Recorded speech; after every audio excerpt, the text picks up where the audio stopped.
ಇವತ್ತು ಬೆಂಗಳೂರು ನಗರ ಇಡೀ ಪ್ರಪಂಚದಲ್ಲಿ ವೇಗವಾಗಿ ಬೆಳೆಯುತ್ತಿರತಕ್ಕಂತಹ ನಗರವಾಗಿದ್ದು, ಇವತ್ತು ಬೆಂಗಳೂರಲ್ಲಿ ಸುಮಾರು 750 ಮಲ್ಟಿನ್ಯಾಷನಲ್ ಕಂಪನೀಸ್ ಕೂಡ ಇದೆ.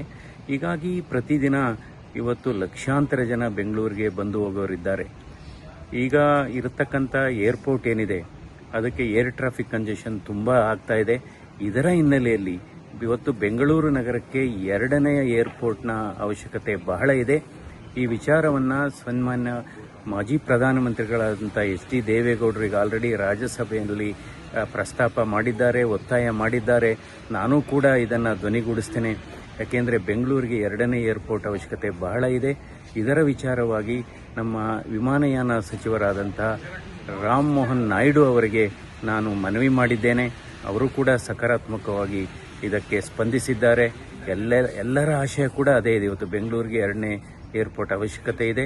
ಸೊ ಹೀಗಾಗಿ ನಾವು ಒತ್ತಾಯವನ್ನು ಮಾಡಿದ್ದೇನೆ ಕೇಂದ್ರ ಸರ್ಕಾರವನ್ನು ಈ ವಿಚಾರದಲ್ಲಿ.